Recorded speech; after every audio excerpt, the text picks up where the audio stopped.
All right, ladies and gentlemen, welcome back to the channel. Tonight we're going to be talking about the Seattle Seahawks. I think this is a 10-plus win team. In fact, let's just get this video started with a bang. Next season, I anticipate the Seattle Seahawks to win the NFC West. I think they'll clear 10 games quite easily, and I think they're setting up the foundation for a very, very special run in the next coming years. Now, when we take a look at this team via the offseason, we look at big-ass names named Vermont Jones. We look at nice depth pieces like Jerron Reed, Evan Brown, Devin Bush, Julian Love, Bobby Wagner. The list goes on and on and on. They lost some pieces. However, at the same time, I don't think it's going to make that big of an impact this upcoming season because they had a great free agency and they had a great draft class. And it was headlined by cats named Devon Witherspoon and Jackson Smith-Njigba. We're going to talk about Seattle and why I'm feeling so good about this team, specifically from OTAs and mandatory minicamp in tonight's video. But before we do, if you guys enjoy it, be sure to hit that like button, hit that sub button if you haven't already. Let's try and get this video to 250 likes, Seahawks fans.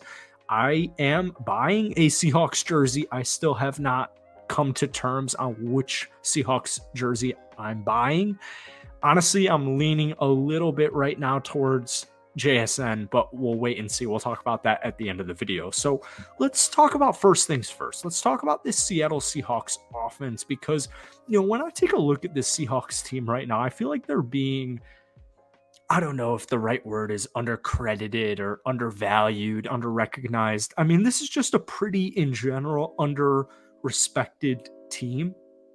I look at a cat like Geno Smith. I thought he had a great quote earlier this past week saying, "You're a leader or you're not. I'm doing the same things I've always done." And I've heard, the critics like to come out here and say like, "Oh, back when you were with New York, you weren't showing up to practices and you were making a big old fuss."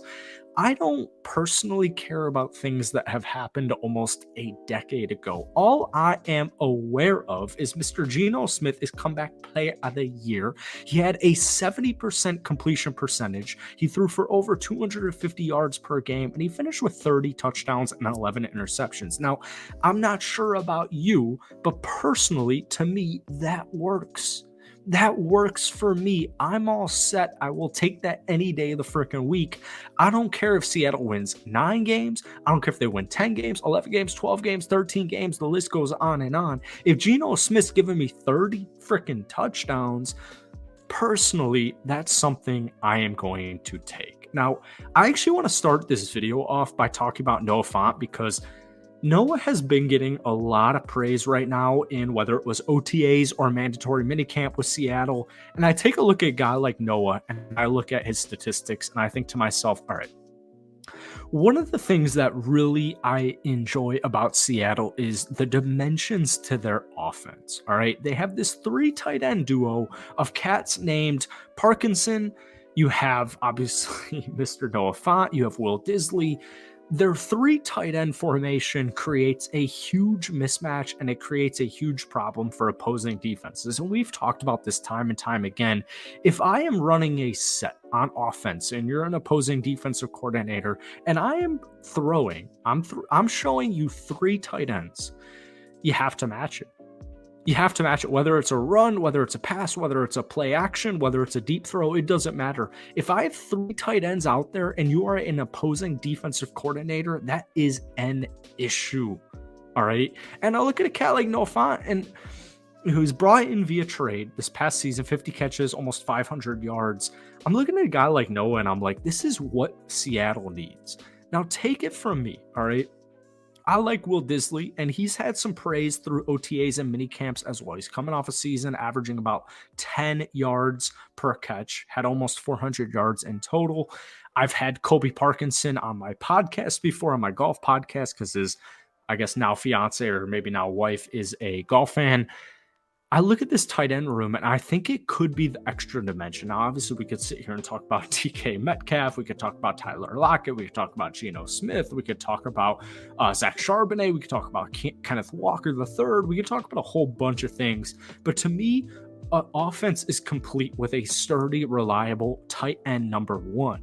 I'm not saying tight end two, tight end three aren't going to be valuable for Seattle next season because we saw it pay off last season. But I look at a guy like Noah Fant, who, his career high is 673 yards with Denver a couple of seasons ago. I don't see why he can't reach 800 yards this upcoming season. And that would actually do a lot, in my opinion, for Geno Smith and the Seattle Seahawks offense, obviously including Mr. JSN. But keep in mind, Seattle last season had a top 10 offense. All right. So when we look at Seattle last season in general, we look at a 9-8 team. We look at a top 10 offense and we look at a bottom 7 defense. So we circle back to what did we mention at the beginning of this video? We talked about defensive players, guys like Jermont Jones, Jarran Reed, Devin Bush, Julian Love, Bobby Wagner coming back. Like, there are so many new faces and actually like guys who have been on this defense before, like Bobby Wagner and Jarran Reed. This defense will rank nowhere near 25th worst in the league next season. And so when I take a look at Seattle and I take a look at what's going on in minicamps and OTAs, and I'm reading what they're hearing about Witherspoon. I'm reading what they're hearing about JSN, Geno Smith. The list goes on and on. I look at Pete Carroll and I look at the Seattle Seahawks coaching staff and players, their current personnel, and I'm like, why won't this team win 10 games next season? And it comes down to, in the NFC West, it's like, all right, the Rams, I actually think are better than advertised. I think the Cardinals are pretty desperate still. San Francisco's the team to beat, but I really look at it and I'm like, all right, who am I going with forward? Geno Smith or Brock Purdy? Despite the age, man, I'm going with Geno Smith. I really am. And that's not the point of today's video, but what I'm trying to hammer home here is Seattle focused on exactly what they need to focus on, all right? You lost Marquise Goodwin, but you picked up JSN. This offense is no concern of mine next season. Rushing it, passing game, doesn't matter. We got the hiccups. None of that matters. This defense is extreme. Of course we get the hiccups. In the last minute of this video, hopefully you get the point of what I'm going here for. This offense, I see no reason why next season it won't be top 10 again. Defensively, if they had the 7th worst defense last season and they made all of these moves, whether it was getting veterans, getting young cats like Devon Witherspoon, getting vets like Bobby Wagner, Jermont Jones, Jarran Reed, it doesn't even matter, man. This defense is going to be at least, at worst, middle of the pack. So you're telling me this, the way I see it, you have a top 10 offense with a sturdy, reliable quarterback and offensive coach, all right? Or just coach in general. And I have an improving defense, both young and veteran talent. Why is Seattle not going to be a top 10 offense next season? Why is Seattle not going to be a top 16 defense next season? All right, so we factor both of those things in. And I know we're just looking at this on paper, but I look at those two things and I'm like, all right, well, schedule or not, why is Seattle not winning 10 games next year? And I really have a hard time processing it, all right? And what I'm hearing from minicamps, what I'm hearing from OTAs in the last couple of weeks, it's like there's so many things to be excited about with Seattle right now. It's almost overbearing.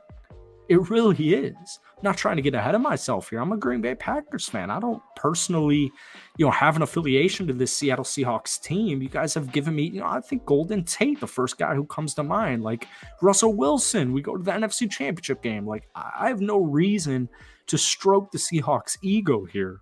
I just see something special. I see talent here.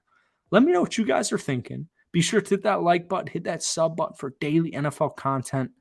Hit that like button once again, and I'll see you guys later.